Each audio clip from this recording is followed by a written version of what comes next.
silence, just as a centering exercise to begin. We would sit in a circle and look into each other's eyes. I included myself in this circle, and then I asked everyone to just look, with not speaking, just look into each other's eyes. And one at a time, you might pass from eyes to eyes. Or you could stay with one person, whichever. And I got locked in right away to this one woman, right into her eyes, and I couldn't get free from it. Her name was Azaria Fawnbird. Tall, thin, about 36 years old, dressed in white, blonde, blue eyes, the Immaculate Conception. I got pulled into her eyes and couldn't get loose, and as I looked into her eyes, her entire face began to break down and drool off of her skull. It began to pour down like a bad LSD trip, like a horror movie, and it was just, I couldn't stop looking at it. It was dripping off her face. I was horrified, and suddenly her face turned into this ball of oval light, pulsing.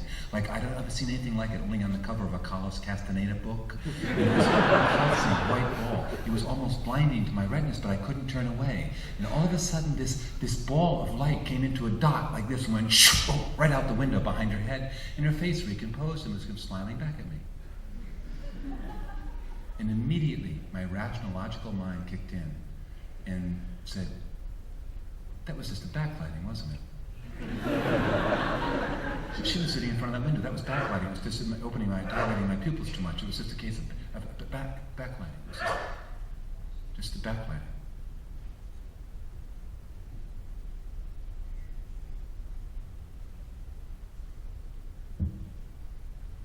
When I got back home, I was working on my novel, Impossible Vacation, trying to finish it. And I was reading over a particularly painful section, over and over it, to try to correct it.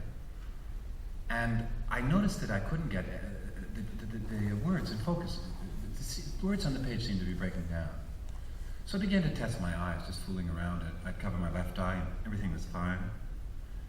Cover my right eye, wait. Nothing, I couldn't quite get anything in focus to my left eye, no matter where I put the page, which was rather disturbing to me because I thought if it had to do with glasses, I should at least be able to get it in focus at some point. In fact, it was so disturbing that I couldn't deal with it and decided not to go to an eye doctor. I mean, I started having all these fantasies that, hypochondriacal things, like it was CMV retinitis or a brain tumor, or in fact, I got out Renee's Mayo Family Clinic disease book. This big. She gave it to me for Christmas, but I could never look at it because it would drive me crazy, the photographs.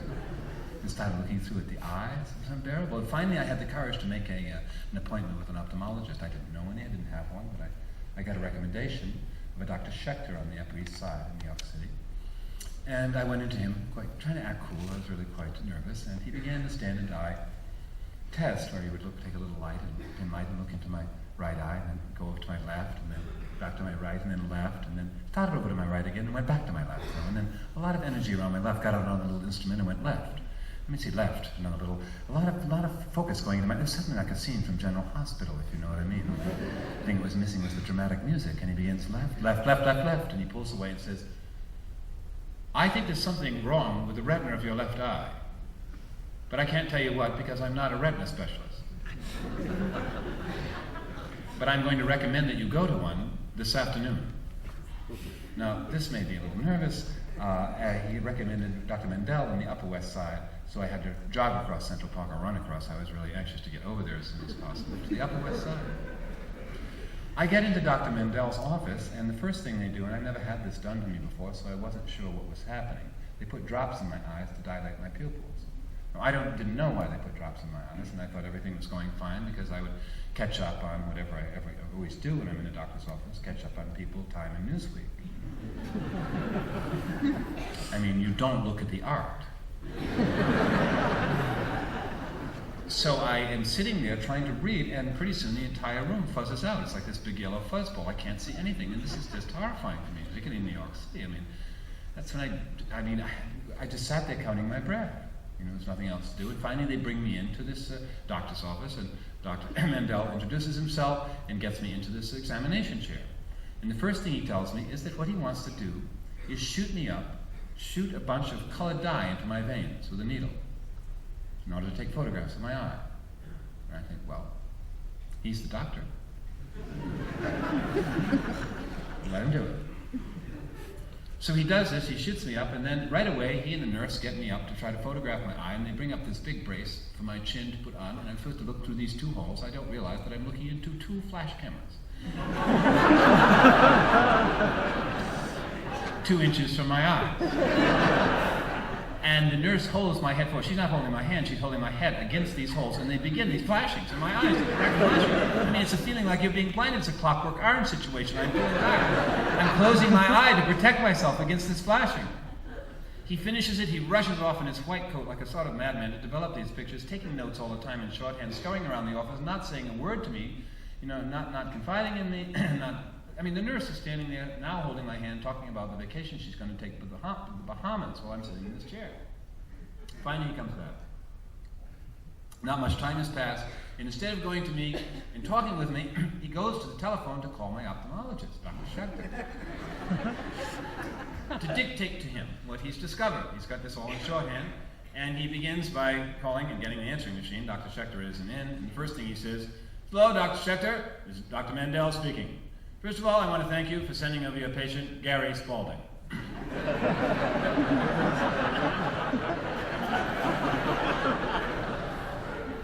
Close inspection of the left macula shows that there is a distortion of the internal limiting membrane secondary to the posterior hyaloid contractor.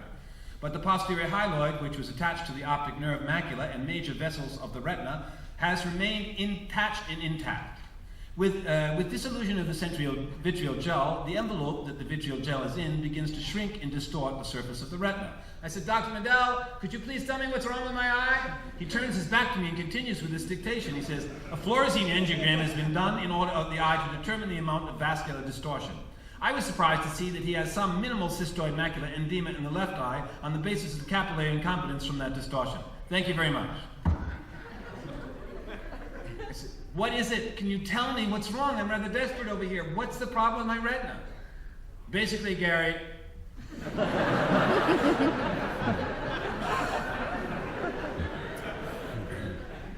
"basically, you have a macular pucker."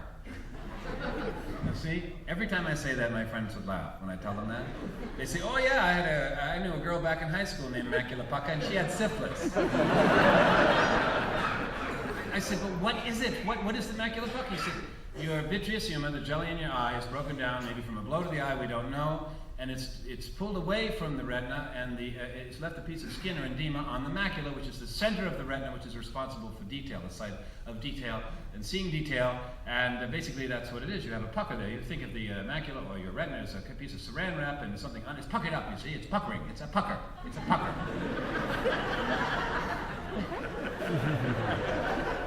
But what could cause this, I'm asking him, because I don't want it to happen to my right eye. I'm terrified of it. I'm legally blind. What could cause it? He said, "I don't know. Have you had a blow to your left eye recently?" I said, "No, let me think. God, the last blow that I could remember it was 1976. It was New Year's Eve party. And I was dancing with this woman who didn't have a very good sense of her own personal space, if you know what I mean. And her left, I don't know what hand, flew in her pinky, went right into my cornea. It scratched the nail, scratched my cornea. It was extremely painful, I'm telling the doctor. Very painful. I had a patch over my eye, and I tell him the whole story, and he just looks back at me and says, "You have a good memory, don't you?" So I said, what are we going to do about it? I mean, what can you do to correct it? He said, "Well, I would recommend a little macular scraping." Now, look. As soon as he said that word scraping, I wanted a second and third opinion. And I told him that, and he said, "Nope, I'm the best macular scraper in town." Now, up until then, I really didn't like him, but that really decided it for me. Actually, I left the office, and that was it. I was never going to speak to him again, and I was going to pay the bill, my God. I go back to Renee, and I tell her the whole story. I say, "Renee, this is the story. What should we do? I really want to know what's caused this thing." Now, Renee is not interested in the cause. She's interested in finding the best macular scraper in the United States, and she starts to do research. She's very good at this. She's going to find a good macular man. And meanwhile, while she's doing that, because she's taking up all that energy, I'm obsessed with the cause. I'm keeping a journal. I'm analyzing like crazy. I mean, the first thing that I think has caused it is that I was reading over that painful passage in the book too much. I should not have done it. Because it was about my mother's suicide. I felt that I had never really mourned the loss of her, and what I thought had happened is that my eye just cried. My left eye just exploded, you know, one big tear, you know. That was it. It just cried too much and broke. Then I began thinking, because the book was written in the first person, that was the problem, because it was all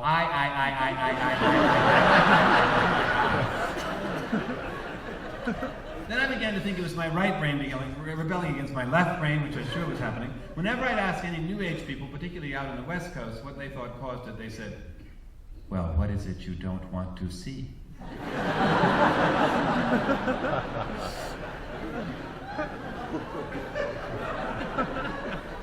And I had lists. Then I began to think it was the edible theme of my novel, Impossible Vacation, because it was very about that, although I never consciously wanted to sleep with my mother. I was never really consciously aware of it. I was reading Freud's essay on negation at the time, and Freud says in his essay, the denial of some state of affairs is implicit acknowledgement of it. So if someone says that they never wanted to sleep with their mother, they are as good as admitting that they at least gave it some solid consideration. So I thought, the unconscious part of me that never admitted to sleeping with my mother is now coming up in the Oedipal way and scratching out my eyes. And this is the first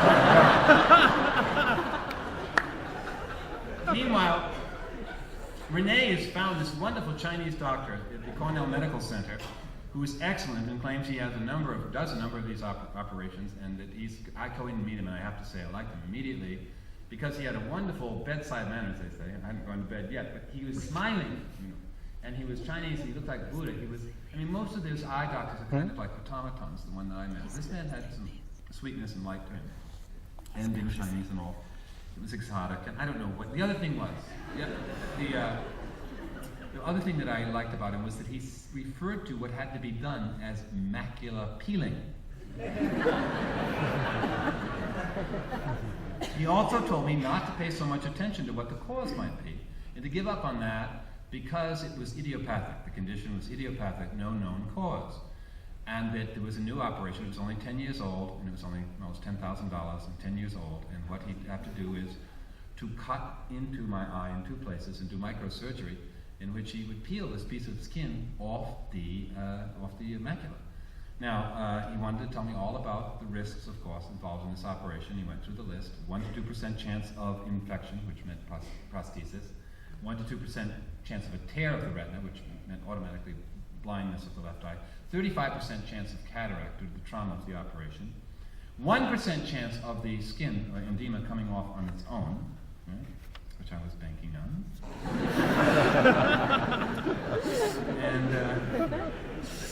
And then no guarantees that the operation is going to be fully successful, and this, that, and the other. There's not a lot of disclaimers, and also the other thing I liked about him, he was not in a rush to operate like this other Mendel. He said that I could take that this condition was holding its own. It might get worse, but I should check in every few months and see how it's going. I said, does that mean that I'm free to try alternative therapies? You know, like, I don't know, I haven't thought of what they'd be yet: diet, acupuncture, prayer, whatever. He said, oh, absolutely, try anything you want. I'm very open to it, but then we'll have to operate.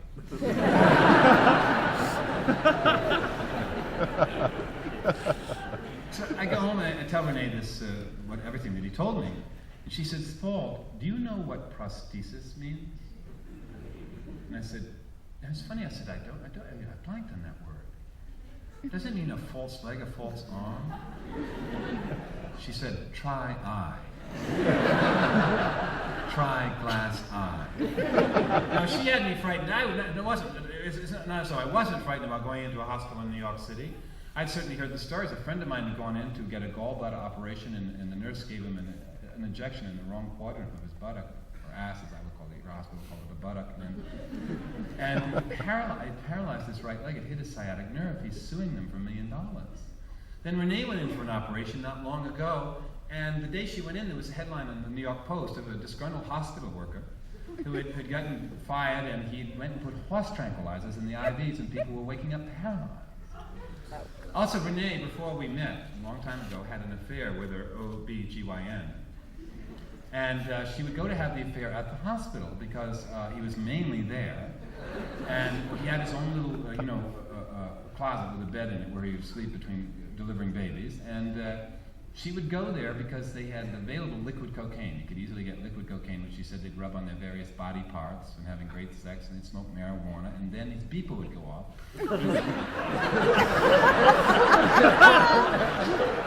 I had never thought of it that way. Actually,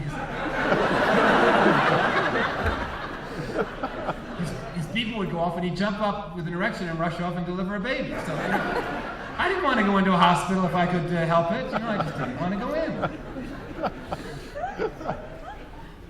Also, I grew up as a Christian Scientist, so I didn't know anything about doctors or hospitals. I was a bit of a neophyte. I mean, we grew up in Christian Science believing that how we got ill was from error. Now, I didn't know what error meant. I mean, we thought as a child, the error was just a little... My concept of error was that it was a little green man like Peter Pan that would run up on your shoulder with a pitchfork at night and then tap, tap, tap, tap, tap, give you a sore throat. That was error. Later I learned as I grew up that error was error in thinking. Not God's thinking, mine. You see, there was an error in my thinking which had to be corrected, and then I would be healed.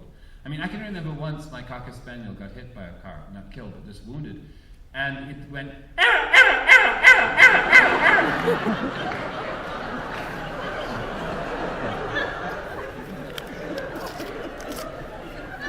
And my mother said, see, Spuddy dear, the dog, even the dog knows. Now, there were very few Christian Scientists in Barrington, Rhode Island, where I grew up. There were my brothers and I, and 2 other brothers down the street, so that was 5 of us in the whole town that I knew of.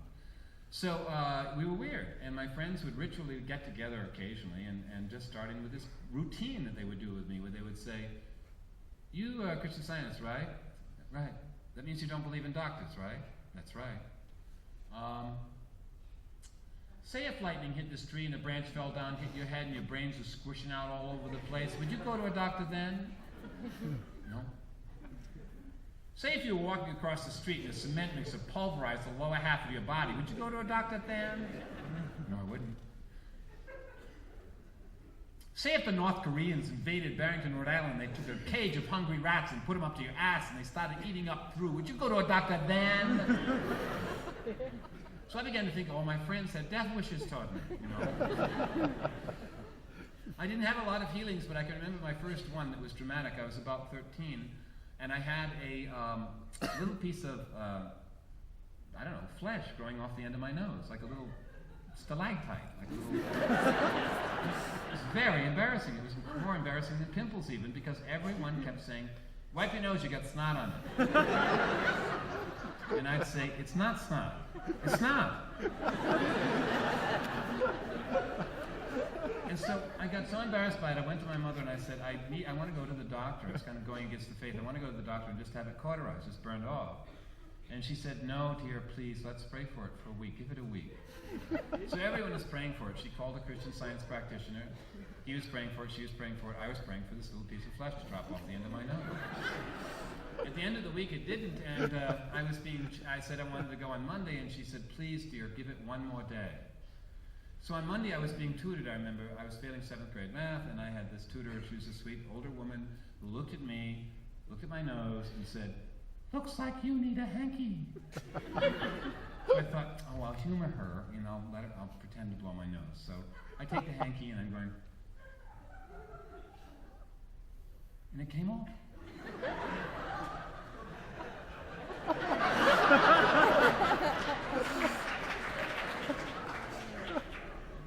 So I decided, in regards to my eye, to give that Christian Science a try, to go back to it. I had never called a Christian Science practitioner on my own to pray for me. My mother had always done it.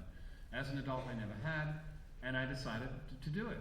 That would be my first alternative. I started out with that, and actually I called a man in San Francisco, and I happened to be in London at the time, and supposed to be no problem with that. Power of prayer goes around the world and all the rest of it, but we started talking, and in Christian Science, you're not supposed to name the disease, the condition, because it gives it power. So what you have to do to refer to it is error. But there's a lot of innuendo around that word in order to get across what needs to be done, right? Is it a big error? Meaning cancer, or is it a little error, meaning a cold, or something in between, medium error, which I guess my eye was. So we're kind of fencing around. I come right out and tell him on the telephone that I have a problem with my left eye, and it's kind of, nope, that's all he wanted to hear. I think we can work with you on that, he said. I think I'm going to send you some material from Mary Baker Eddy's Science and Health on eyes, and I will begin my praying. Let me ask you, Spalding, are you faithful? I said, do you mean, do I believe? No. Are you seeing anyone else? Well, I mean, I have to check in with this Chinese doctor every so often. It's not like we're going steady. Well, I'm afraid unless you give up on him, we can't work together. We can't be divisive here. We can't split our belief in our faith. It has to be with me or with the doctor. You have to make up your mind on that. And I hung up, knowing why I had left Christian Science. And I went to my therapist. Now, my therapist was a graduate of Auschwitz. So he's a kind of, existential realist, to say the least. And I come in and start to talk to him about the problem, and he says, Spalding, listen, please, all things are contingent, and there is also chaos.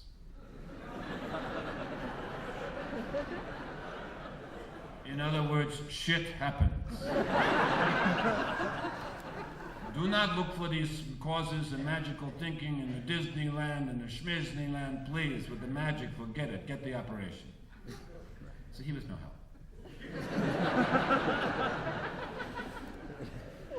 So I left his office. I was walking like a madman, as I often do in New York City. I got 2 calcium heel spurs from it, and I just walk, pounding through the city, kind of thinking, what am I going to do?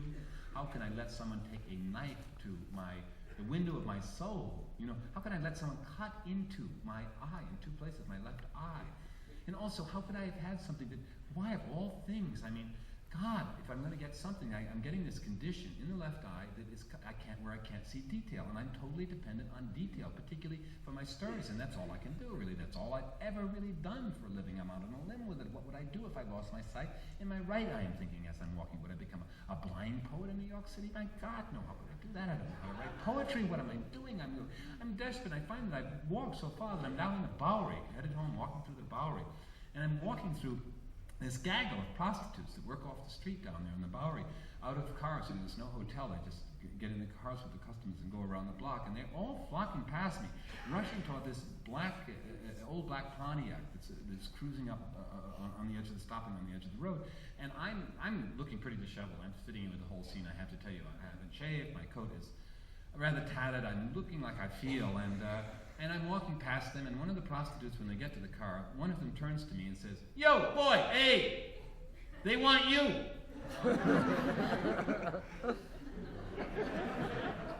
And I turn, because I'm curious, and I like to be wanted. And I go toward the car. I walk over, and this gaggle of prostitutes parts like the Red Sea. And I walk over, and there is this old Pontiac, this black Pontiac with 3 Hasidic Jews in it. 2 in the front and 2 in the back. And they say, "Get in." And I do. Because I'm curious. I knew they couldn't be impersonating Hasidic Jews. I was sure of that. There's no way anyone could do that. I mean, if there were 3 priests in there, I would not get in the car.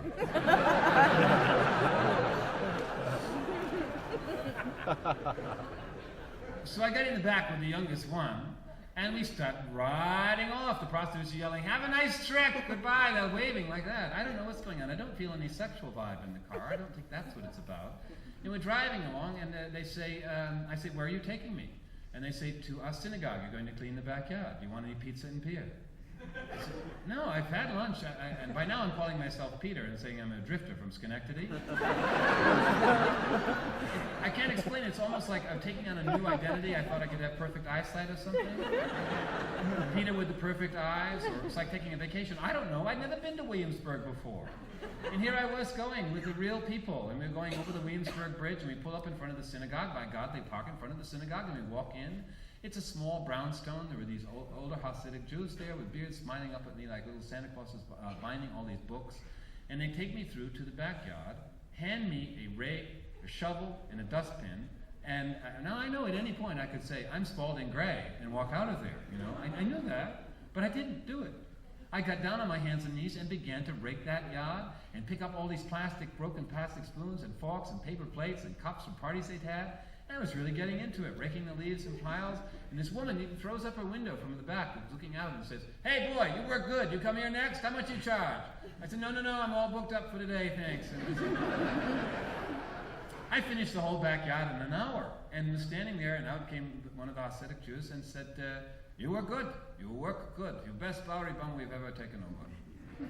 So every Sunday they go over and I guess pick up these, every Sunday pick up these Bowery bums and bring them over to clean the air. So we begin to talk about the price. What are they going to pay me? He says, $8 plus car fare. I said, car fare? What's that? That's a subway. I'll take 10 and walk. I work $10 an hour is what I work for. I'm going to just take 10 and walk. 8 in car fare. No, 10. So here it is, a Scot and a Jew haggling it out in the backyard.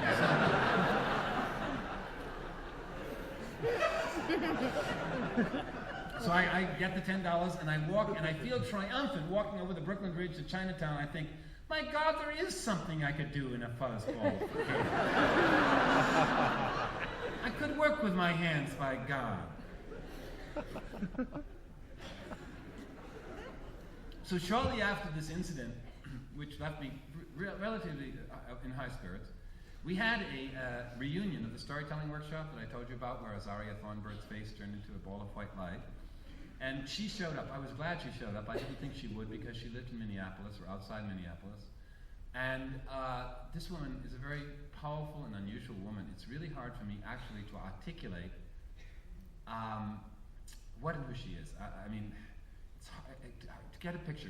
First of all, she's a single mother with 2 young boys. She's a very responsible and good, nurturing mother.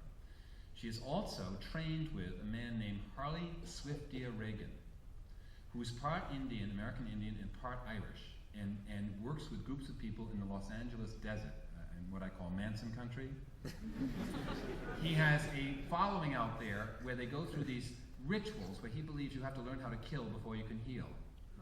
And they shoot each other with these bullets made of paint. They bury people alive for 48 hours with just a blanket over the top of it.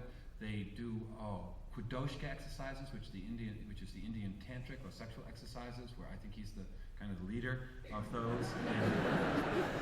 And this woman, and she trained with him, and then she told me that she decided that she didn't want to fly out there anymore because she could now meet with him and train with him in her lucid dream states. That he would actually visit her house, and that was in her dreams, and that would save on plane fare. Now, I'm going to try to explain to you how she explained these lucid dream states. I rarely tell stories that I haven't experienced, and this is her story. She wakes up at night, and some part of her body rises out of her body. I don't know if it's her astral body or what it is, but she splits in 2, and a part rises up and walks out of the bed and meets all these Indian grandmothers, and Holly Swiftia Reagan, and walks around the house, and then goes back and lies back into her body. Now I said, my God, that's incredible. I mean, didn't you ever think of just making love to yourself when you got up first? I mean, that would be the first thought on my mind. She said, no, she'd never thought about that. The Indian grandmothers were too important, but after I mentioned it, she said she went back and tried it, and it worked. Now, she told me that Holly Swiftia Reagan was visiting her in her waking dream states, or lucid dream states, and had gotten angry with her, and she was going to break it off with him, and grabbed her. And she showed me this at the meeting, where her arm was bruised, and there was a hand mark, you know, and I could turn to her and say, well, this is crazy, but I would never have done that because she sounded so damn logical or grounded in it. It wasn't like she was like flaky or freaky. Like this thing really happened to her.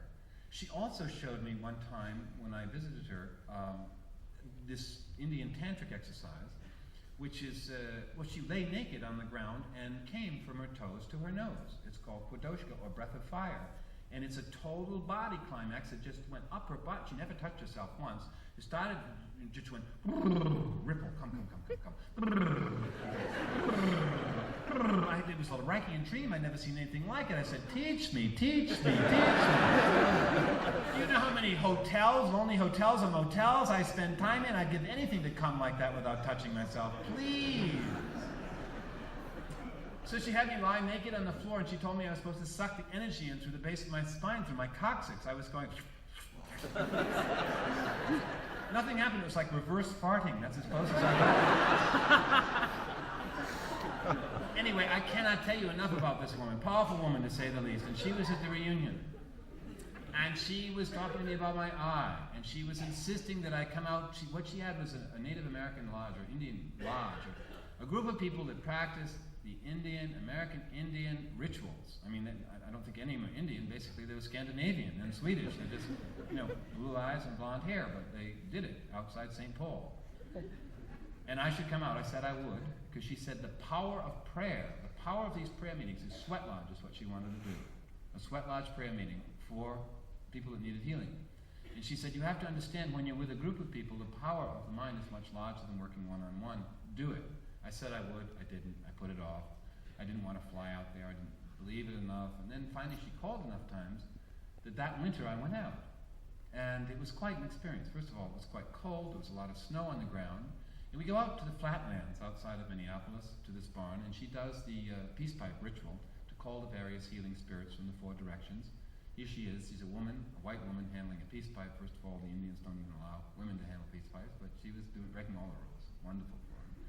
Passing, doing the peace pipe, she was only smoking it, not passing it around. And then after the ritual was done, we all marched out, I think there were about 17 of us, into this snowy fields, up to our knees in snow, and we walked out to this sweat lodge. If you've never seen one, it's about this high.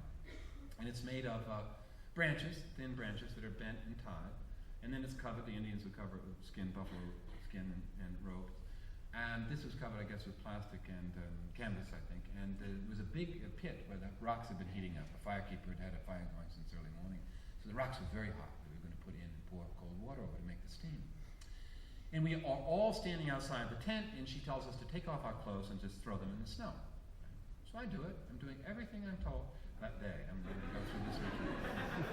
Whoa, is it cold? I rush to get close to the tent. I'm 4th in line out of 17. I feel like this shivering refugee. Raring to get into this sweat lodge. And we're told that as we go in, we're supposed to cry out to the skies, all my ancestors! And then we enter. I didn't ask why, but I did it. Everyone's going, all my ancestors! Going in. All my ancestors! Going in. It gets to me, I go, all my ancestors! And then I stop and think, wait a minute. My father had just finished the family tree and given me a copy, and I had seen it. And some of the names on it were John Proctor, the Right Reverend Curtis Fox Gray and his wife, Thankful Atherton Gray, Colonel Simeon Spalding, Captain Edward Spalding, Brigadier General John Crane, the only man wounded at the Boston Tea Party.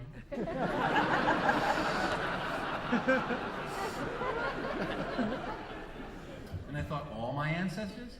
Who were they? Pilgrims. What did they do shortly after they came to America? Kill the Indians.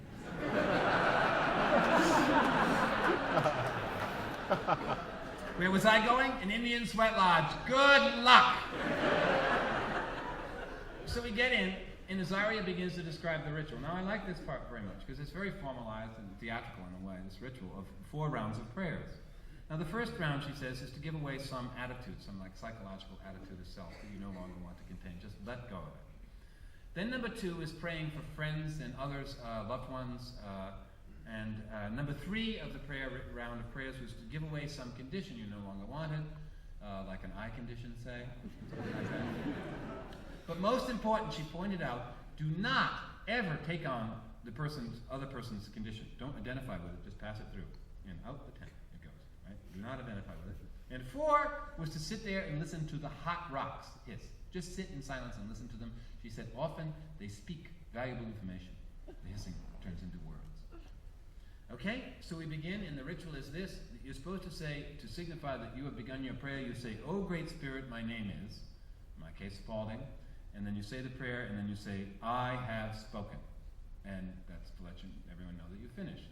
Nice. I just again, I'm a little worried that people will go on. After all, it's 17 of us, so I hope the prayers will be brief. And we begin, and we go around, because in comes the first in pile of hot rocks, and steam, cold water's poured on. Azaria pours it on to make the steam. It's not hot in there, let me tell you. Even with that first round, I'm still shivering. We're sitting on hay, which is on top of the snow, in a circle, all naked. and men and women all naked sitting there. I'm going, ooh, get those hot rocks in. Here comes the first round of prayers. It begins, oh great spirit, my name is, oh great spirit, my name is Shelley, and I want to remain alert and present for this ceremony. I have spoken, it's going pretty well around. Oh my great spirit, my name is Robert, and I pray that I can be humble for this ceremony. I have spoken. Comes around to me and I say, oh great spirit, my name is Spalding, and I pray that I can maintain a sincere and open attitude about this experience and not pollute it with my heady analysis and ironic commentary.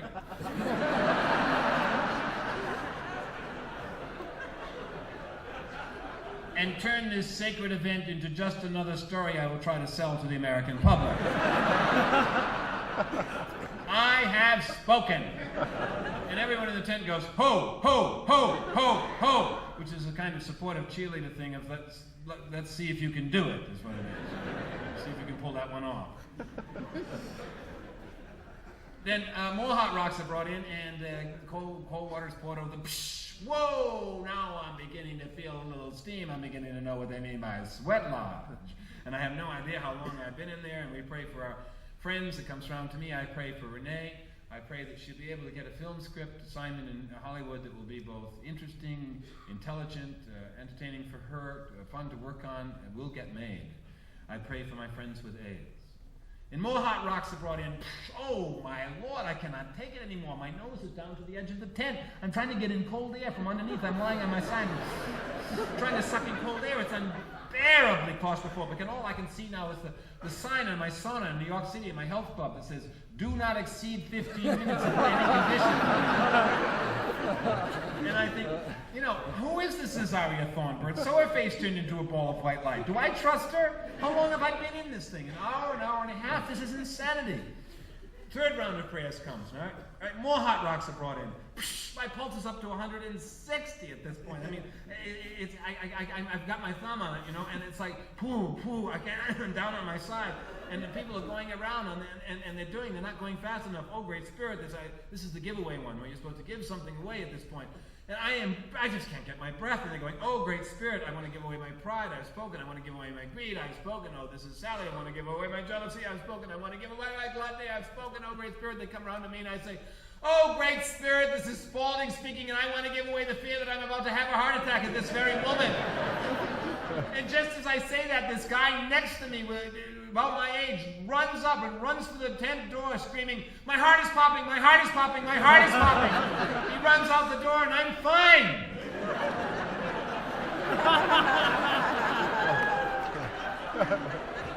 My pulse goes back to normal. He's just taken all my fear and run right out the tent door.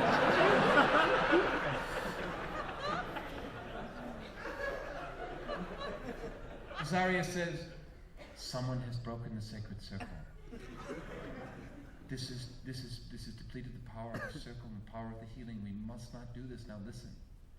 If someone feels they have to go out, now we're going to go to the fourth round where the hot rocks steam and talk. And you must go now before I close this flap. Once I close this flap, no one leaves this tent. Now I'm both very claustrophobic and find it difficult to take orders. But I am determined to get through this thing. I've never really done anything like it in my life and rode through it. I'm going to get over my fears and go through it, and I'm going to sit tight. I just hope the hot rocks don't talk too long. She says, I am closing the tent flap. She closes it, and just as she closes it, a member of her lodge, a guy with a ponytail down to his ass, leaps up and runs for the door. Azaria throws her naked body in front of him and says, get back, lame deer! Get back! He falls back onto the hay going, shit, fuck, shit. Everyone's holding him down going, ho, ho, ho, ho, ho, ho, ho, ho, ho, ho. Until he finally calms down and they hold him there just breathing and we all listen to the hot rocks steam. And I didn't understand a word. And nothing was revealed. And we came to the end of the ceremony and we walked out and I felt great. I really felt good. I felt triumphant. My body, the sun was setting and casting bright orange over the snow. It was lovely. I don't know how long you've been in there, 2.5 hours. My body was sending off heat. I could have rolled in the snow. It didn't matter. We're just standing there with steam coming off our bodies. It's like, oh, I felt good. And Azaria takes me over and says, Spalding, what's wrong? nothing's wrong. I feel great. Why? She said, well, when it came time to give away your eye condition, you started babbling about a heart attack. Oh my God. And I realized I was still the child who had to act on his most immediate fears.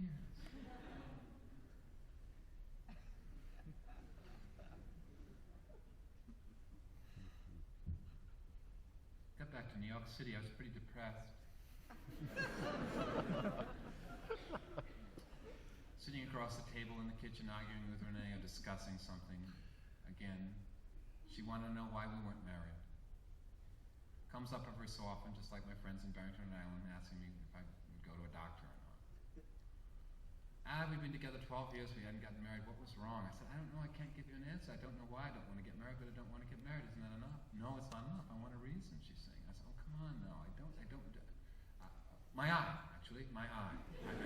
I cannot deal with it right now with this eye problem, Renee. Can't you see that? I mean, first things first, let me get rid of the eye, clear that up, and get it fixed, and we'll talk about marriage, right? Another time. Please. And also, I want to hear the Gary Knowles show. It's on in the background. You know Gary Knowles, if you haven't heard of him, N-U-L-L. Gary, he's the most radical nutritionist in America. He's got a show on WBAA, listener-sponsored radio in New York City every day at noon, my lunchtime, and I find it impossible to eat while listening to him.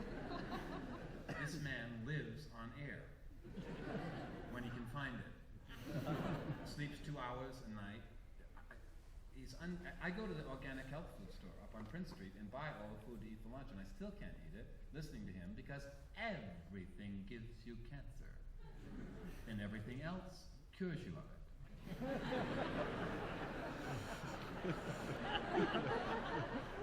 And on and on and on he's going, and I'm trying to tune in and listen, and Renee says, listen, why don't you call Gary Knowles at the end of his show and see what he has to say about the macular pucker? So I think it was worth a try, and he's actually receptive. The radio station takes the phone call, and he answers it off the radio. And he's very helpful. He sympathizes with me. He's heard of the condition, knows of it, knows that it's a big problem, and he claims it's all related to nutrition. And he wants to ask me if I've ever heard of a Dr. Ron A. Axe in Nutley, New Jersey. No, I haven't. He said, well, he's one of the best, he's the best nutritional ophthalmologist in the United States.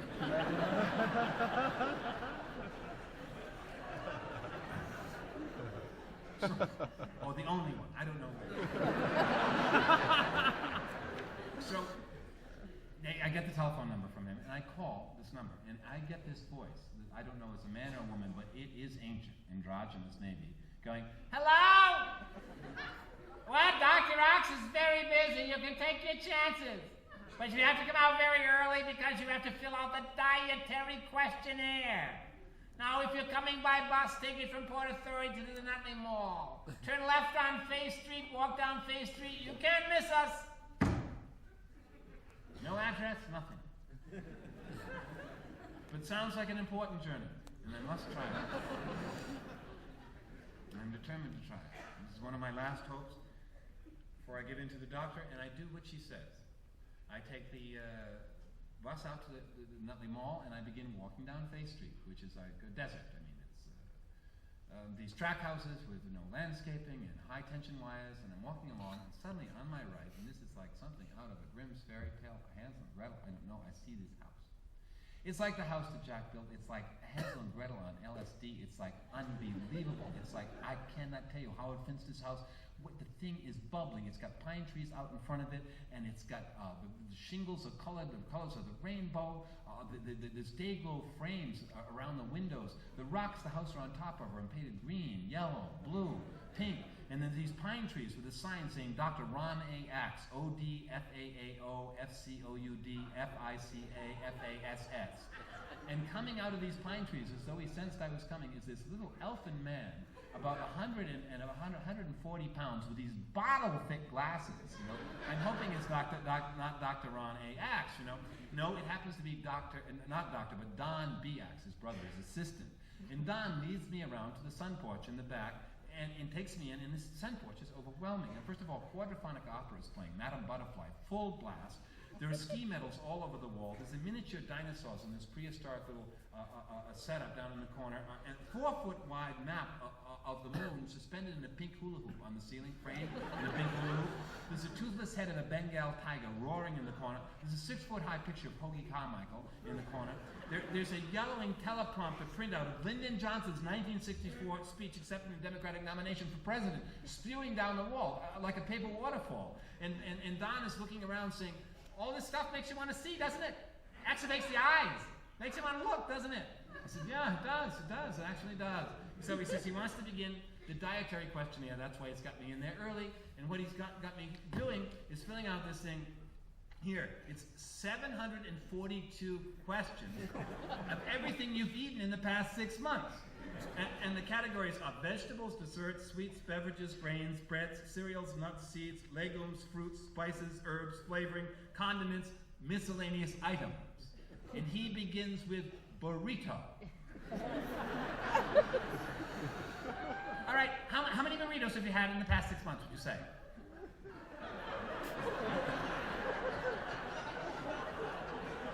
Now, he doesn't know I have a cinematographic memory. All of the Mexican restaurants I'm eating in are flashing in my mind, but I can't get a picture of a burrito. Now, wait a minute. A burrito is like what? It's not, I can't listen, an enchilada. A burrito is the one that's shaped like a square football, right? Kind of like this. Yeah. How many? I said, let's go for 18. All right, 18 burritos. I think that's it. All right, 18. Whole wheat of flour. Where would you get a whole wheat burrito, really? All flour, all flour. All right, flour burrito, 18 flour burritos. Borscht, how many borscht? I said, borscht, I never encountered it, really. I really don't eat it, although, well, if it was 6 months ago, just 6 months ago, I happened to be in Russia, and I did have borscht every day. Well, how many days were you there? Oh, I think it was 14. Well, 14? All right, we'll put 17 borscht to be safe. 17 will cover it, all right, borscht? Hot dogs. How many hot dogs would you say? I said, I never eat hot dogs. I just don't touch them. Although, come to think of it, I was in Columbus, Ohio not long ago playing, and there was this place called Coney Island, and I went in there, no, but they were wieners, actually. Wait till we get to W. All right? Then in the middle of this comes the old androgynous voice, and it turns out to be Don and Ron's 87-year-old mother with a babushka on her head and bottle-thick glasses saying, all right, it's time to bring Mr. Gray in to see Dr. Axe, time to bring him into the electric chair, get him into the electric chair. And meanwhile, the brother's going, rabbit, how many rabbits now? I said, Renee wouldn't let it in the house. No, snow rabbit, wild rabbit, farm raised, bring him into the antechamber. So we come into this antechamber before we go into the main office, and now this is completely overwhelming. Because Don Axe, the brother, actually sang in the Metropolitan Opera, and he has got the manager box from the Met on the wall. He somehow saved it, and in it are these black and white cutouts of Caruso and Toscanini looking down at us. Underneath are miniature Valkyries, cross sabers, operas playing full blast. On the ceiling is the full map of the universe with Christmas balls hanging down from all different distances, and like this. And he's going, rabbit. How many rabbits would you say now? With Wilder, bring him into the electric chair, bring him into Dr. Axe. Look, I have not finished the questionnaire. Now, do you eat the rabbit with the skin on or the skin off? I don't eat rabbit. Renee won't let it in the house. Bring him into the electric chair. So I go into the office, they bring me in, and there, sitting behind the desk, is Dr. Ron A. Axe with these bottle-thick glasses. And this sign that says, Dr. Ron A. Axe, O.D., F.A.A.O., F.C.O.U.D., F.I.C.A., F.A.S.S. He says, welcome, Mr. Gray. Get in the electric chair, please.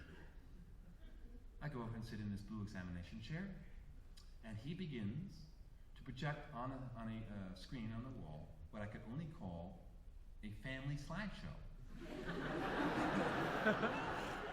And I say nothing about it. I just say, I'm going to go with this. The first picture is of he and his brother skiing down Mount Washington. Tuckerman's Ravine. I recognize it. I say, my God, they're skiing straight down that. It's incredible.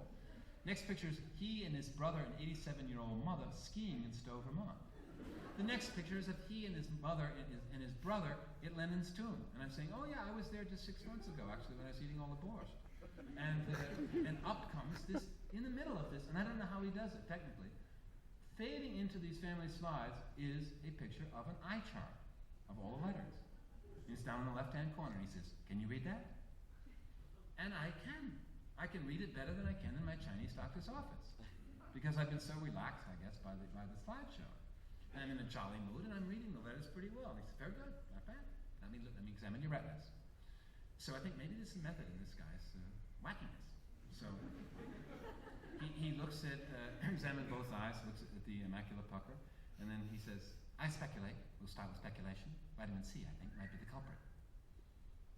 Vitamin C, yes. Do you take a lot of it? Well, actually I do. In my profession, I can't afford to get a cold, so I eat enormous amounts of it. Oh my goodness, don't you know what vitamin C is? Well, I thought it was vitamin C.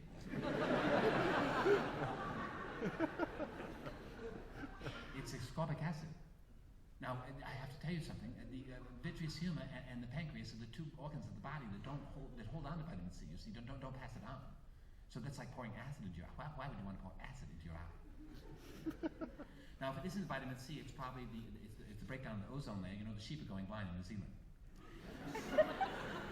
So I hope you're wearing a wide-brimmed hat and properly treated sunglasses. I hope you're doing that. I said, well, I haven't been doing it really. I can never find a hat. I've got a double crown. I can't find one to fit me. Well, you better get on it. Also, he wants me to have a full test of everything, a urine and all the toxins in my body. And I have to take this huge, go to a laboratory and have this whole workup done, because he wants to find out exactly what the culprit is. So I go and I pay the mother for that day's service. It's $240. I have to write a check to her. Not insured, of course, certainly. No insurance would cover it. And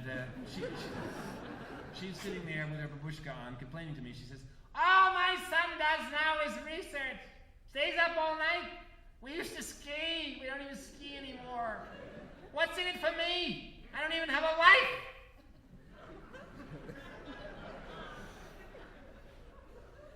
So I leave and I start taking this thing around to various laboratories, thinking I'll have no problem getting the test. There is no laboratory that can deal with it. They say we don't test for these trace minerals, we don't test for these toxins. I don't know what doctor could order such a test.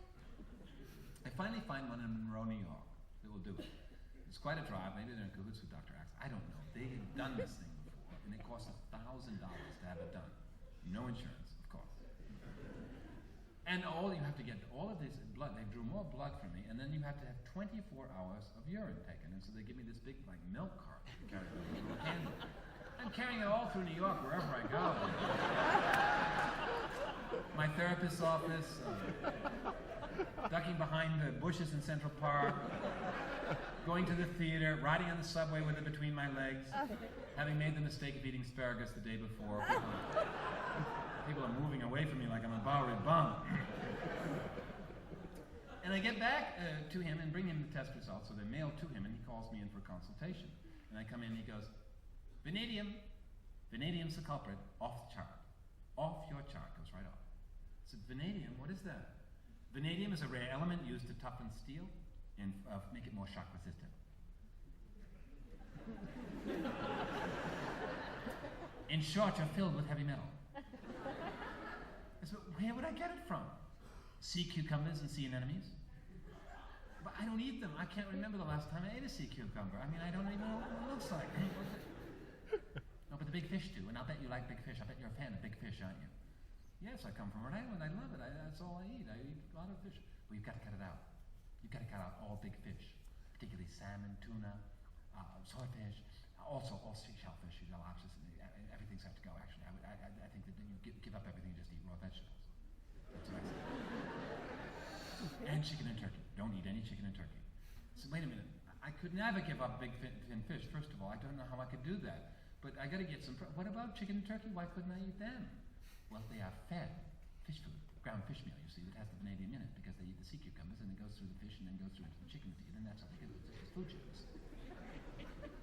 Now, I just said you just give up everything. Give up any kind of drinking, give up alcohol, give up smoking, give up everything, any canned goods, just raw vegetables, you know, because people only used to cook their vegetables in the old days because people had wooden false teeth. You understand me? Raw. So I decided to take his advice, because I have to tell you, at this point, I'm really frightened and desperate, and I will do anything, and I'm very disciplined. And I'm doing it, and I'm even surprised that I'm able to do it. I mean, first of all, I go into the Grand Union, a supermarket, and I'm overwhelmed by the fact that the place is filled with food that isn't food. I mean, it looks like a football field filled with stuff you're supposed to want, but you can't eat anymore. Like in the old days, I would just go up and down the aisle. I'd never make a shopping list. I just, whatever took my eye, what's left of it, I would just grab this, that, you know. I was relatively happy with what was in the Grand Union.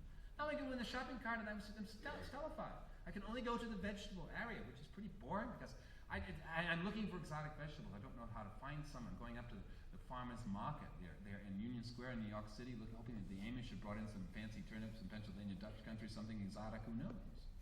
And I'm looking around and I see at the farmer's market farm-fed, raised trout in the Catskills, raised on a farm. I think, great, I can have fish. How wonderful, because the trout, they couldn't see their enemies up there at the farm in the Catskills. So I'm having it wrapped up, you know, the woman's wrapping this beautiful trout. I'm so happy with it.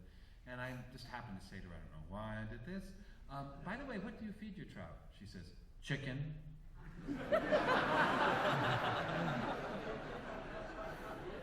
Also, I've given up drinking, which is unbelievable for me. I cannot believe I've done it, because after my mother's death, the only religion that really survived in our family was cocktail hour. I mean, really. How can you not live without it? You know, at the end of a hard day, I mean, otherwise the day is just like this. Bang!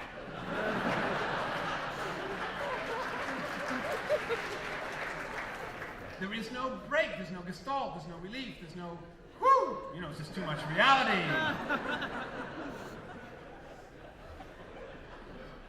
But I'm really getting pure and I'm feeling better. I don't have to sleep as much. I wake up without, I'm zipping and I'm going off to the food, combining lectures. The Dr. Axe insists that I come to, that's all part of the payment.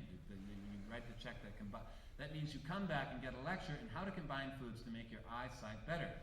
Now, so we gathered around his death, and I think there's 4 of us, all with various eye conditions. You know, I have a macular pucker. I'm the only one with a macular pucker here. Maybe there's some macular degeneration. Don't confuse the two. They're quite different. Macular degeneration. Then maybe there was a little touch of cataract, a little glaucoma. So we're sitting around his desk, and his brother Don is over there with little earphones on, recording the whole thing, so he can sell us the tapes afterwards. And he begins this like little lecture to all of us sitting around his desk. He goes, all right, people. Let's start with A for amino acids. Amino acids are the building blocks of what? And this woman just yells out, protein! And he goes, raise your hand. I don't want to be a policeman, but raise your hand here. It's like it's 4 of us. It's like a 7th grade biology class. Now, remember, the stomach breaks down these proteins into acids. The stomach does not digest proteins. What does it digest? The woman now is like the class know-it-all. She goes, amino acids, amino acids. I said, no, good, very good. Now listen well carefully, would you eat fruit before or after a meal? And the woman goes, she just jumps right in and goes, after. I always eat my fruit after. Wrong, very wrong. Now, say you ate a steak, just God forbid, but say you did. And then you ate a banana after the steak. The steak is going to digest much slower than the banana. The banana is going to be up on top of that steak that's got rotting and putrefying up there, and it's going to cause explosive bowel movements, and I'll bet you have them, don't you? I'll bet you have them.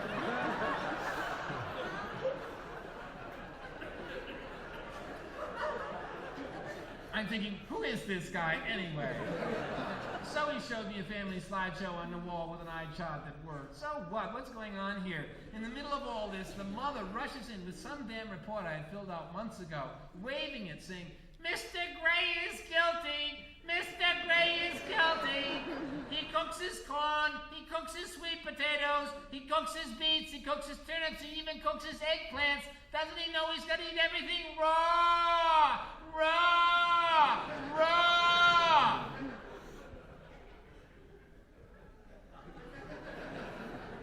I didn't come back for the next lecture. I stopped with Dr. Axe, but I continued the regime because I believed there was something healthy in that.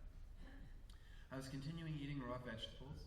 I was causing enormous gas. It was practically breaking Renee and I. It was breaking me up and almost breaking us up. I continued not to drink, so I wasn't having any coffee, tobacco, meat, alcohol, and very little sex, actually, since all those seem to be interconnected somehow. I don't know why. And Renee's mother said I had entered the Bermuda Triangle of Hell. She says it comes at 50, and I was just 50. At 50 years old, if something has, if something, that's where everything goes wrong, between 50 and 53. And if that doesn't happen, you live to a ripe old age, but things stop breaking down around that time, and you can expect that, she said. I mean, she had a heart attack at 52, her husband, 51, her husband died at 52, her brother died at 50, my mother killed herself at 52, the Bermuda Triangle of Health, and I was entering into it, and I was very lonely about this, because I was in it alone. No one I knew had a macular pucker. And I was outraged at this, that I couldn't get in touch with someone. I would go to my doctor and plead with him to give me names, and he wouldn't. He's too professional. He wouldn't give out names and numbers. Yet he says he has people come to him with macular puckers. So what I did was put an ad in the Village Voice newspaper.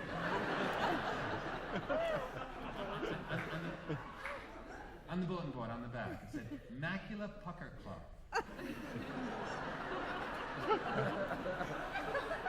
Does anyone have one? Let's share stories.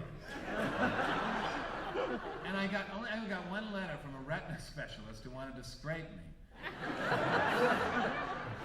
Meanwhile, I'm going in for an exam. I'm going to see my Chinese doctor again to check in with him to see if it's deteriorated anymore. And I'm sitting there in his office eating a raw sweet potato, actually. And I begin talking to this woman next to me, and it turns out that she has a macular pucker, and we hug. We are so glad to meet each other, and she's just gushing. And she's very, very on edge, because she has to make a decision whether or not to have her operation, her peeling, on that Tuesday.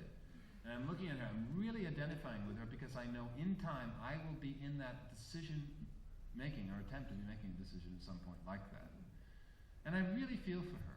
And we're talking, and she says that she's leaning toward not having the operation, because she co-founded or helped found the emergency room at Roosevelt Hospital.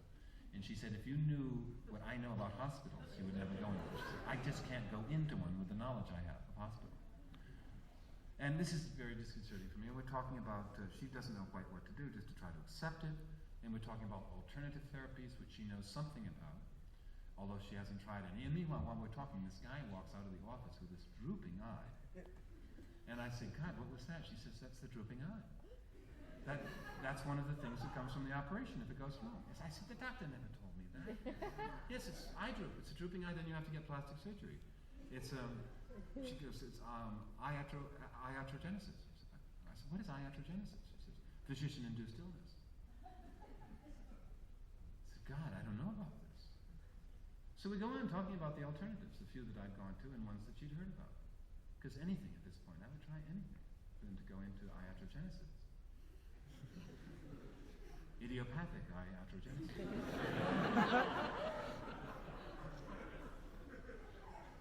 And she tells me about this woman, this friend of hers, that is into alternative healing, or did try it for breast tumor that she had. I think the woman lived in Idaho, and she went to the Philippines to a psychic surgeon. And I'd heard something about psychic surgery and how they come to the United States. I didn't know a whole lot about it. But she said that this woman went, and the man actually reached into her breast without any incision. Simply, well, the way she described it was reached through her skin and pulled out this tumor and put it in her hand, and she threw it away, and she no longer has it. And she, I was really taken by this, because up until then, I had been thinking, now, a lot of this was tricks. But I also believe that there's both tricks and magic in the world, because tricks have to be based on some sort of real magic or some sort of miracle, although I usually believe David Hume, but he's a bit old, a Scottish philosopher, said there's no room for miracles in reality. There's no space for them. But I think there are alternatives, and there are other worlds that exist out there. I'm not an experiencer of them. I mean, I believe, look, people tell me they see ghosts, they see flying saucers, they have Indian grandmothers visit them telling them not to let Spalding Gray in the sweat lodge a second time. I hear stories all the time. I've just come back from the West Coast. My God, there are stories. And I keep waiting for it to happen to me. I mean, I'm open to it. It's not that I deny the mystery. I'm completely skeptical. I'm open to the mystery of magic. And I think I've only had it once in my life happen to me, in a magical event. It stays with me. I was touring Australia in 1976, was swimming to Cambodia, my monologue, and At the end of Australia, I decided to go to Bali since I'd always wanted to go there and it was quite close to it. And flew to Bali, got up to Ubud and inland, and could not get Australia out of my mind, which is often what happens to me, like my character Brewster North in the novel Impossible Vacation. He gets more obsessed with the place that he had just left. So the image of the place he had just left sticks with him, and it's all he can see for a few days. And it was plaguing me. I kept thinking I had to go back to Australia because there was something more important going on there than in Bali. And I met this American from Boston in the streets of Ubud who said, "You look in bad shape." He recognized me, and he said, "You should go to a Balian healer, a friend of mine that I go to outside of Ubud." So we planned to go at cocktail hour, actually, because I was trying to cut back on drinking after being in Australia. And we went out to this lovely little, it was a compound, a family compound of grass houses, and it was all around grass thatch roofs and bamboo houses, all around this one central little three-wall hut that this healer, Kutut Laer, was sitting in, receiving people at sundown, meaning bright lamp, translated in Balinese, bright lamp. And I go to him. Now, he didn't speak very good English, and I was battling through with him, but he was really smiling all the time, a wonderful smile. And I try to explain to him why I've come. I tell him that although I am here physically in Bali and sitting in front of him, I'm not actually there. And I can't get there. I want to get there. I'm in Australia in my mind all the time. What can I do to be here? And he just laughed and said he'd never heard of such a disease. Maybe I should go to the hospital and get an inoculation. Now, immediately I liked him because of his laugh, and also he wasn't trying to guru me or sell me anything. So before I left, I was discouraged about this. He showed me a rolled up packet of magical drawings, Balinese drawings, little icons. They were on rice paper, and he said, "Go through these and see if you can find one you can relate to." So I peeled them out one at a time. They'd been done by his grandfather in pen and ink on rice paper. Very, very beautiful.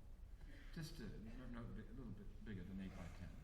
And I found this one of a little man. I would call him a little man. I don't know. He has 4 legs, a little grass skirt, and no head. This is why I related to it. Eyes in his chest and nose and eyes where his heart would be, right here, and no head. And I said, "This one I can relate to.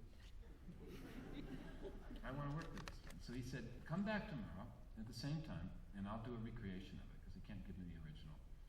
And we'll do a ceremony." He said. So I do come back, and he's done a beautiful recreation. It's just exactly like the original.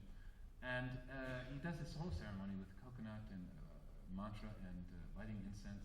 And then says, "Now the icon has been imbued with the power.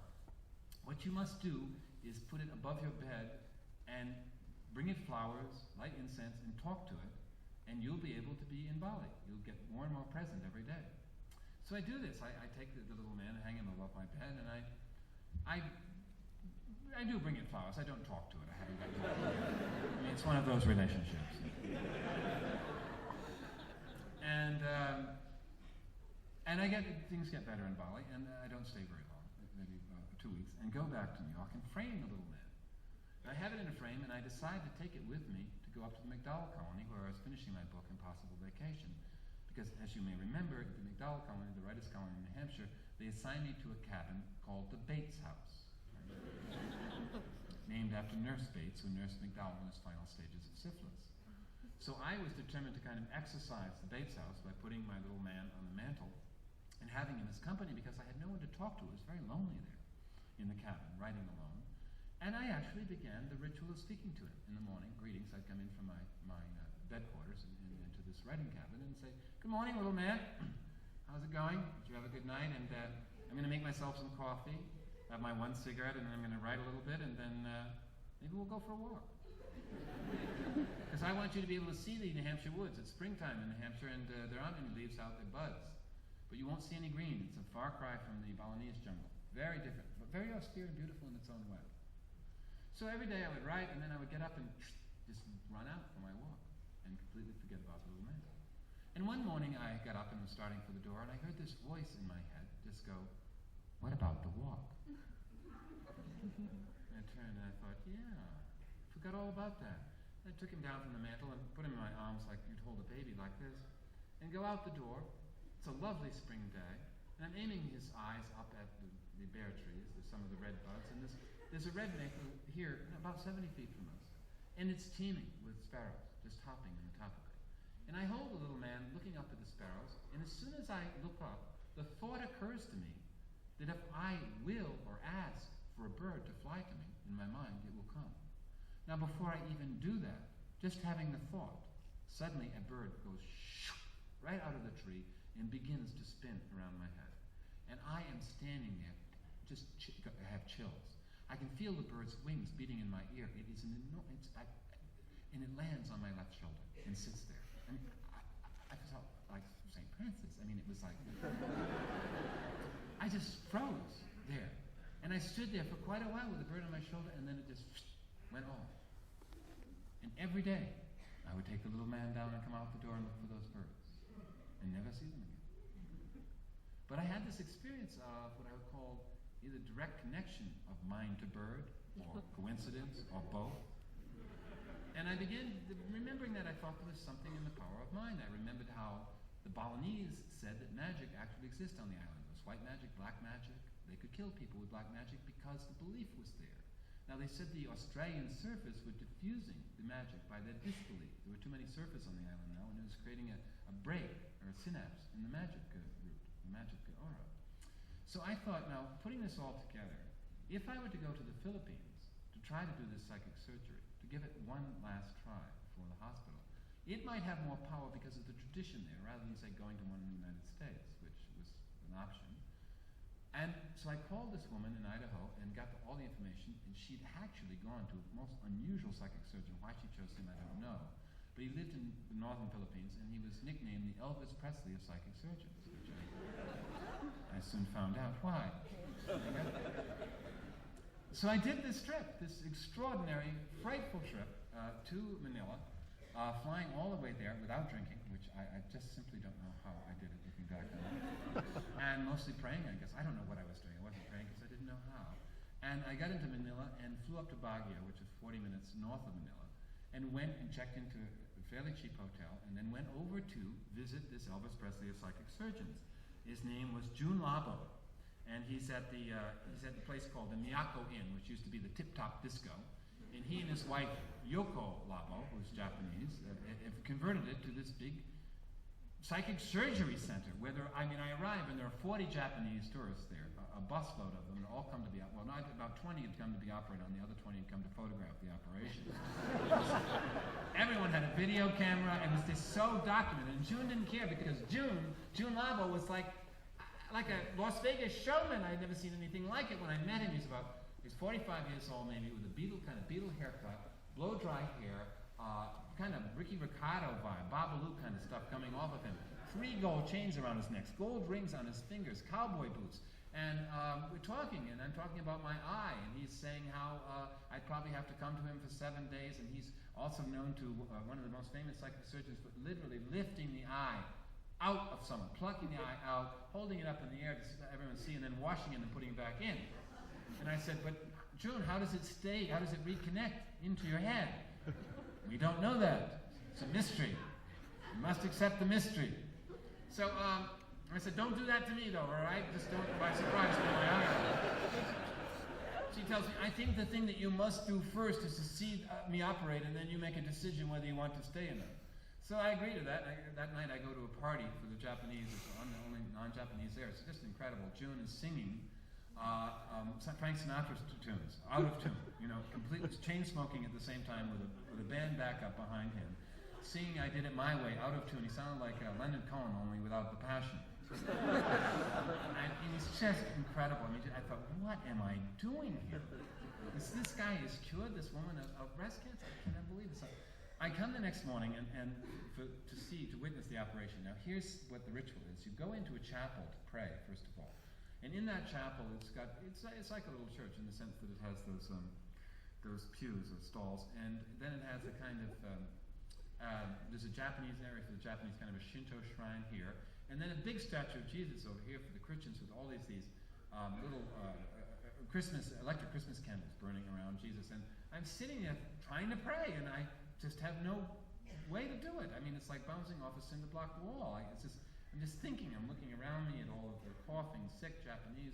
Some of them have things growing out of the back of their necks the size of gourds, and people who've got asthma.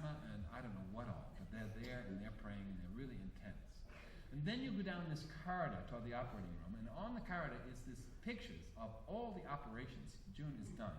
Famous operations. One, he's starting to, looks like he's pulling the eye out of someone's head, just starting to. Another is he's got this long streamers of hemorrhoids that he's pulling out of someone's ass. And at the end of it looks like the Mayo Family Clinic disease book, you know, the whole corridor is like this little road to hell kind of. In the end of it is a crucifixion, you know, another one that you can bow to. You have to remember, I was in a country where at Easter they nail themselves to crosses with nails through hands and feet, you know. And then you turn into, now when I came into this room, what I saw I was completely unprepared for. This was a total surprise. Talk about Halloween treats. You know, I used to be a kid and be surprised at Halloween. Well, I came and rounded that corner and I walked into what was an observing room where you could stand and watch the operation. Then there was a little white rail fence, and on the other side of it were lined up the people, the Japanese, that day were going to be operated. And there was probably 10 or 12 naked to the waist in their underwear, women bare-breasted, all standing there kind of waiting, and there, shivering, waiting, there was the operating table, plastic coated with a fluorescent light over it, and there was June Labo standing behind it with his hands behind his back, looked like he was in semi-trance, dressed in cowboy boots, a butcher's apron, a light blue surgical gown, and behind him a large picture of Christ, Jesus, and on either side 3 men with mops. And it begins. The first thing that happens, the Japanese woman in the front of the line gets up on the table, runs, boom, she's straight out. June takes his hands and reaches, apparently, into her stomach, I don't know what. Boom! Blood shoots like a sprinkle all over the room, out of her stomach. It goes 6 feet. It's hitting the people that are naked. They're all going, whoa, whoa, whoa, running like little children playing under a bloody sprinkler in summer. The woman jumps off the table, goes around to the back of the line to get ready to go again. A man gets up on the table. June apparently seems to reach into his stomach and pull out something the size of a meatball, the size of a grapefruit, and just goes into the bucket. This man gets up and goes around to the other side and gets in the back. A woman gets up. He goes into her neck and begins to manipulate this Adam's apple, and pus begins to flow in a big ribbon of it. They're catching it in a pot. It's yellow and green pus. She gets up and goes down on the other side. Another woman goes up. A Japanese woman gets down, lies. He begins to pull like these bloody grapes out of her belly. I mean, he's reaching in, he's squeezing them in his hands like a little kid playing with his own shit, and then hurling it down in her chest. And the men are down there with the mops, mopping up the blood. There's sprays all over the place, and they mop her off with cotton gauze and send her around to the back of the line. A Japanese man gets up, pulls down his undershorts, bares his firm ass, and June begins to reach in deep into it, going, hold still, and begins to pull out what looks like spaghetti with red meat sauce. It's hemorrhoids, he says. He hurls it into a bucket. The man goes around to the back of the line, get ready to go again. Everyone goes a second time, and June looks up and goes, finished. He stands out, blesses everyone, crosses them all, touches them, goes to a crucifix, prays, bends over, dusts some blood off his cowboy boots, lights a cigarette, and leaves.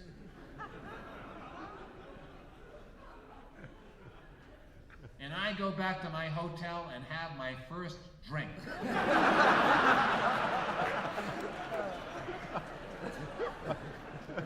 I have 12 of them. 12 San Miguel beers, and I'm reeling at the table, weeping to the waiters. What am I going to do? I came all this way. I can't bear June Labo. He's a pig. I can't bear it. I have no words for it. Sir, please calm down. I couldn't talk to the Japanese. I mean, I couldn't speak Japanese. Sir, the waiters can speak English. Sir, please calm down. You must believe. If you don't have faith, don't go to June Labo, because you must believe. Then you will be fixed. You will be healed. I don't know. I don't want to go to him. I can't understand what he's doing. I don't know if it's a fake or what. I mean, it looks like the real thing, but I don't believe. I didn't know that was a prerequisite. Really, I don't have any belief. I mean, I'm just a doubter. You know, doubt's my bottom line. The only thing I haven't done is doubted my doubt. I mean, give me a break. I don't believe. Sir, please. Who do you think is your creator?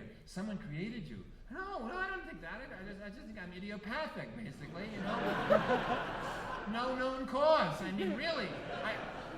Doubt is it. I thought I could just come over here and be, you know, I wanted to just, I thought it was going to be like Christ or E.T., you know. just like one time and all, like a little ET's finger or something. I don't know. I thought he was going to do all the work. I don't know how to pray. God, I don't know what to do. God, God, I think I'll have another beer. Oh God, I gotta get to sleep. I have spent all this money coming over here. I'm having a nervous breakdown. Sir, please, you are already praying. I can see you're faithful. You're saying, oh God, oh God, oh God, all the time. This is a beginning, sir. This is a good beginning. I go to bed, I can't sleep no matter how much I drank. All I can see is these meatballs flying in the air. I get up the next morning, I know what it is I'm afraid of, and I haven't been able to tell it to anyone. I did speak it to one Japanese man who spoke some English. It's AIDS! Of course it's AIDS! My God, every American is so blood-phobic now. And the Japanese aren't. They say, oh, there's no AIDS in Japan. No AIDS. The Philippines saying the same thing. They're telling me there's no AIDS in the Philippines. Don't worry about them. No one has ever gotten infected yet from a psychic surgery. Now this is just like in Australia when they would tell me in Bondi, I'd say, are there sharks? They say, yes, but no one's been bitten in 50 years. I say, the time has come. The time is right. I said, I just can't do it. They say, you speak to June then. You speak. So I go to him, and now June Labo is not interested in having another consultation with me. He's beginning to think that I'm a bit of a coward, a bit of an asshole, a bit of a hypochondriac. I don't know what he's thinking. I'm weird. I'm not Japanese, that much he knows. I'm fitting with the group. But I'm pleading with him. I said, listen, I can't do this. Can't you do a separate operation with me? Or I don't know what. Can't we meet? No, I don't do the private ones. No, I don't do them. What is it then? I said, well, it's the blood. It's all the sharing of blood and AIDS. I cannot operate on the AIDS, you see. I tried once. My hands, I didn't know this person was the HIV positive, and my hands wouldn't go into him. They just went.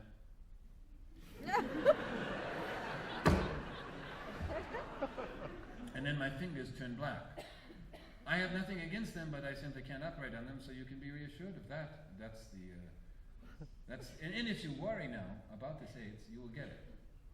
Because this is how you manifest it, you see. You will make it happen to you. And I tried to tell him the story about the man that was told that if he stirred water, he could turn it into gold as long as he didn't think of elephants.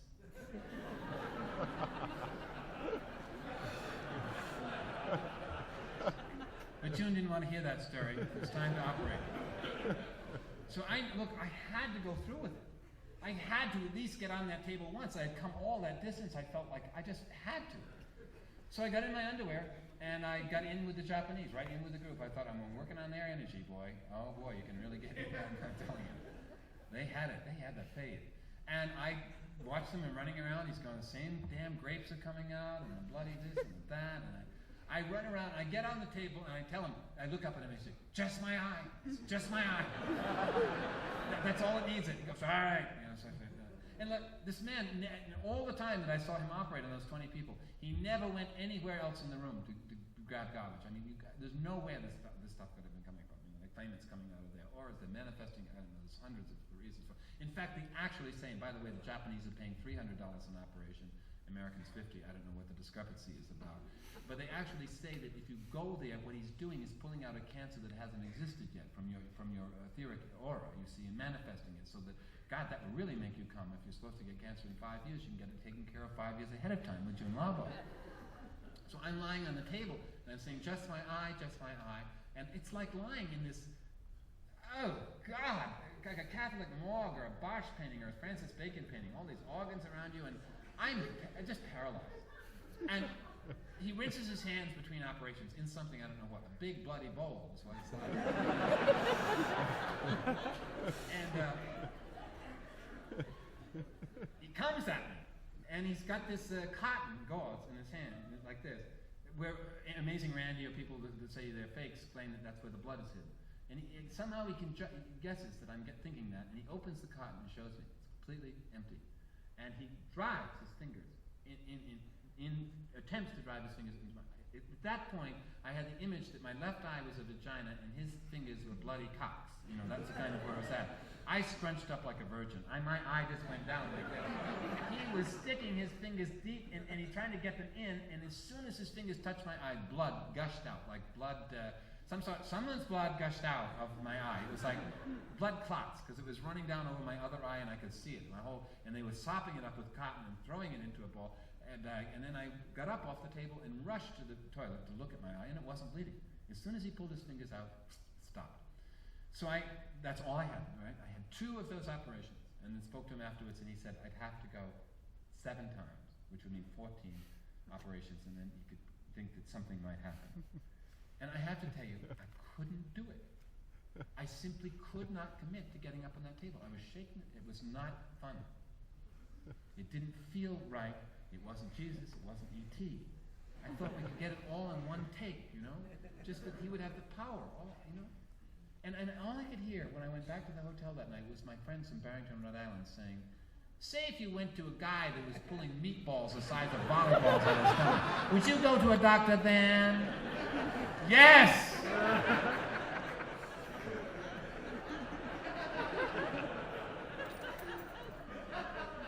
And I get on the plane to fly back, and I have to tell you, that's always a religious experience to me. Airplanes are the only place left in the world where everyone's praying in their own way. And I always find it very, very religious, and I always have a little prayer to the little man, an image of the little man hanging there on the wall back at my home. And I'm sure that I will get back, and I do get back, and I did get back, and I still wasn't sure about the operation, though. So I thought I was more sure of it in the Philippines. And when I got back, I was still frightened and still hesitant. But I agreed with the doctor to come in for at least for the preoperative exam. He just wanted to check me out, said so that you can have the choice to have the operation or not in a week's time, but can we do a pre-op to see what condition you're in? So I do come in for that. He says, come in on Friday morning because there'll be no people in the waiting room, because I leave early on Fridays and I can see you right away, and that will be that. So there was no one in the waiting room, and they dilated my pupils. I've gotten used to that and kind of that fuzzy state that I would go into, and I'm sitting there meditating, and out of my doctor's office comes this man in a pinstripe suit that's moving like a jerky old-time movie. He's moving backwards, and it's odd. It looks like a Buster Keaton movie or something. I don't know if it's because my eyes are dilated or what, but it's an odd scene. And he turns toward me, and this man has one of those rubber Nixon masks on we used to buy in 42nd Street when Nixon was president. And I think, this is really kinky. What has been going on in my doctor's office? And he starts walking toward me, and I realize it is Richard Nixon.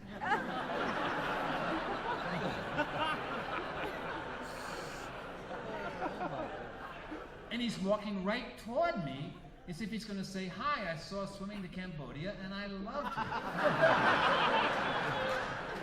I mean, he has that kind of intent, the way that he's coming toward me. And I think, no, wait a minute, maybe his pupils are dilated, and he thinks I'm Ralph Lauren.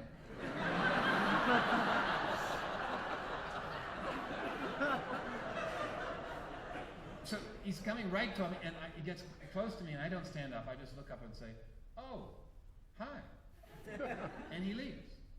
And I go into my doctor's office, and I say, was that Richard Nixon? And he said, yes, nothing the matter with him. I said, well, there is no justice in the world, is there? Now, my doctor got very defensive. My doctor was Chinese. And he said, no, Nixon didn't do anything worse than Reagan. Reagan was much worse, and I knew I didn't want to talk politics with someone I might be operating on microsurgery. So we didn't talk about that, but I figured Nixon was in talking China policy as well as being examined anyway. He looked at my eye and told me when we could have the operation, and said that it was ready, that it shouldn't go any further or any longer or deteriorate in a way that would be now not fixable in any way. So I went back, and Renee and my therapist too and friends thought I really should go through with it, and that Renee was going to be very supportive in it, and I trusted her, and I could not have done it without her. She held my hand going into that hospital. She was present for the whole thing. They gave me a local, I remember, so I could hear them talking, a local anesthesia, and didn't put me under deep. I could hear them talking about, I couldn't believe how nonchalant they were during this microsurgery where he has to peel my retina. They were talking about some party they were going to that night. The radio was on, actually, and I remember saying, I'm going to remember this song. It was Crocodile Rock, Elton John. And I don't know how long I was there in the operating room. When I came to, there was a bubble in my eye. I didn't tell me they were going to do that. They put a gas bubble in your eye to prevent glaucoma, so you have to keep your face down for 14 days. You can't lift it at all. They also gave me a video of the operation, and my doctor titled it "Swimming to Macular Pucker."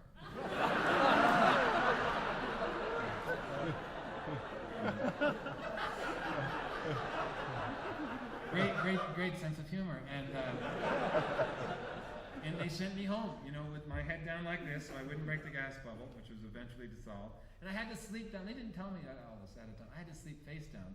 Renee piled pillows beside me, which is great, so I wouldn't roll over in the night and break the bubble. And I had to lie flat on the floor, and I had, I know what, I could apply for books on tape for the blind, Library for the Blind, which is wonderful because those books are completely unedited and unabridged. And I remember we went up to get Miracle Worker, actually, to get the Miracle.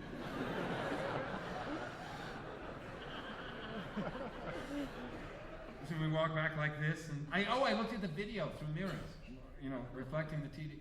What a phenomenal thing! Talk about June Labo's stuff. I mean, this was a magnification of the operation, so the retina and the macula looked like a giant sun. And then you just saw this little teeny, like lobster or crab claw come in and begin picking at this edema. And the skin was so fine, it was coming off. And you could see it coming off like cobwebs off of the retina. And he wasn't touching the retina with the microsurgery. I mean, there could be no difference between this cobweb and the retina. I don't know how he did it. And then you see the camera pull out, and you don't know where you are. As Renee said, we're in this white territory now. And all of a sudden you see these magnified stitches in the white of my eye. And it's like an Andalusian dog. By then Renee was in the bathroom. I was just thinking, it's not my eye! I mean, it was incredible, a piece of work. You know. And they left, you know, I left with this, I had a patch over my eye, and the bubble and all of that, and they would change the patch. And we waited. It was just a matter of waiting. 14 days to take the patch off. And at the end of 14 days, we go, and here's supposed to be, I know, the dramatic part of the movie. Will he see again? And off comes the patch, and it was so-so. It was kind of like looking through bottle-thick glasses or the bottom of a Coke bottle. It was less distorted. Something probably had changed, but I couldn't remember what my old eyesight in the left eye was like because I had nothing to compare it to. So I thought, well, and I'd had 14 days of blindness, and I couldn't quite recollect it. I thought, well, I guess it's a little better, but at that point I kind of accept the fact that there's magic and tricks in the world, but there's also reality, and that I really, really had to learn to live with right eye vision. I mean, I was trying to get all of that in line. You know, I was trying to add it up because I really didn't expect for a miracle to happen. And also I had something new to deal with. Renee wanted to get married. And she had figured out why because of the operation. She said, Spald, every time I tried to get access to you in the hospital, and they said, who are you? And I said, I was your girlfriend. They wouldn't do anything. I think we should get married. You're getting a lot older. You're going to be in the hospital a lot more time. I couldn't argue with her. I proposed to her in front of my therapist. I needed the support, and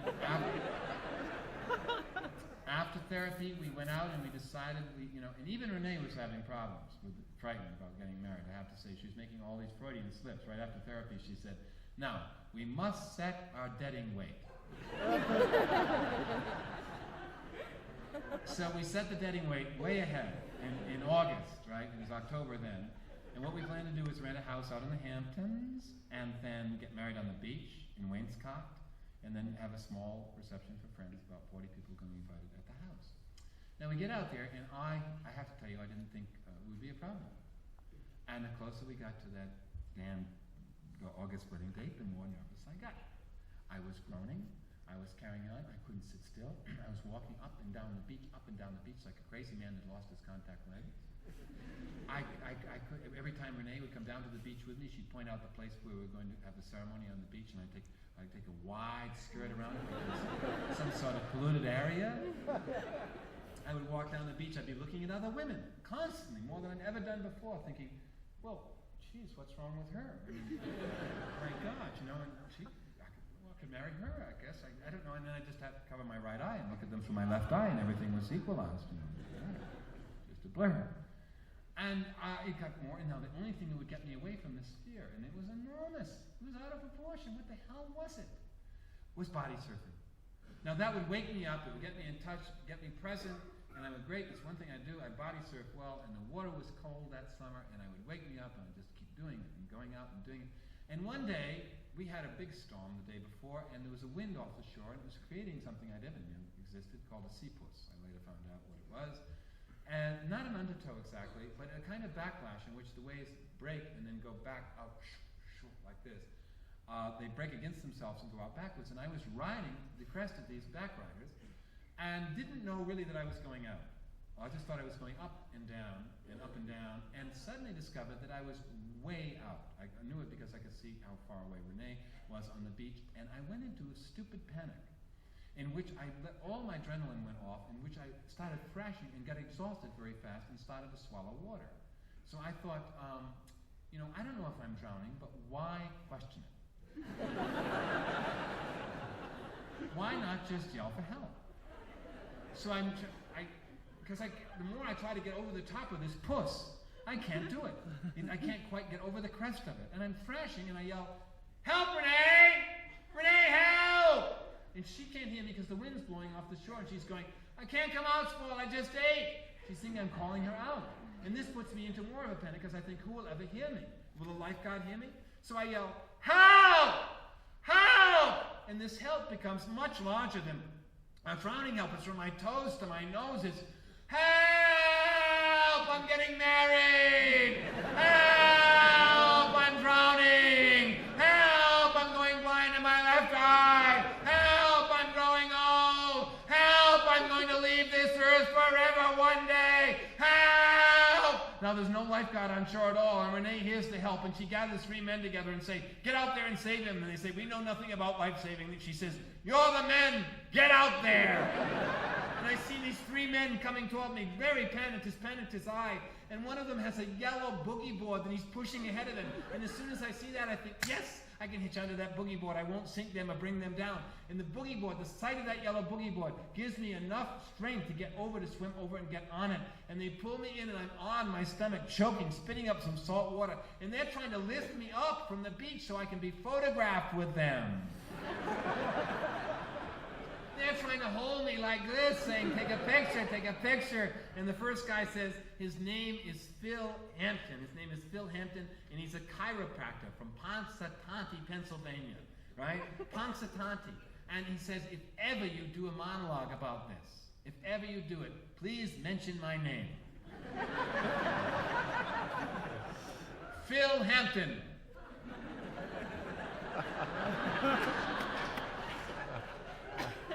The second guy says, "I cannot tell you how good being able to save you has made me feel. I have had such a decadent summer. I have done nothing for anyone. I've been a real creepo. And to save you has saved my summer. Thank you for almost drowning."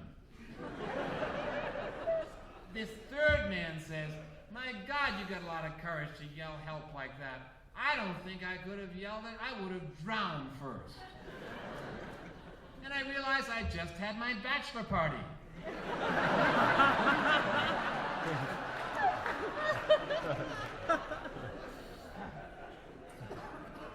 4 days after I almost drowned from the sea puss, Hurricane Bob hits Long Island.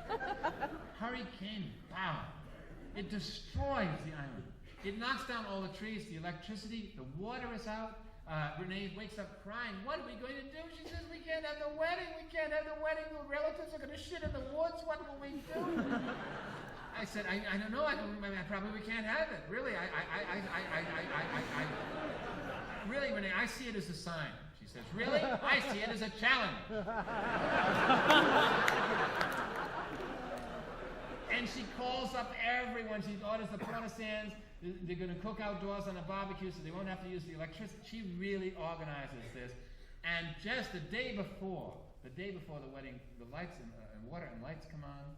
The trees are all still down, but we make it down to the beach. It's a beautiful day. High, fluffy white clouds, lovely blue sky, 4-wheel vehicles buzzing the wedding party as they go by to get a closer look. I brought the little man down to put in a chair as a witness. I I never forget Renee running down the beach barefoot in her kind of, it was a sundress, wedding dress, peach colored that a friend of hers had made, screaming, "I can't believe it, I'm getting married." The ceremony was beautiful. It was done by a lawyer, Ron. He joined the Church of God in Fresno, California for $35 to do this wedding. I took him aside just hours before and said, "I can't do it, I can't go through it." He said, "Spalding, you're an actor. Act like you want to be married, see how it feels."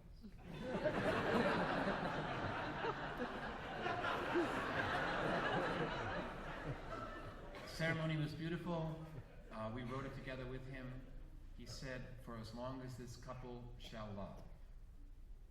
And we went back to the house to celebrate with our friends and have the wedding reception under a tent, and I ate, and I drank, and I smoked everything that could make me blind. Thank you for coming.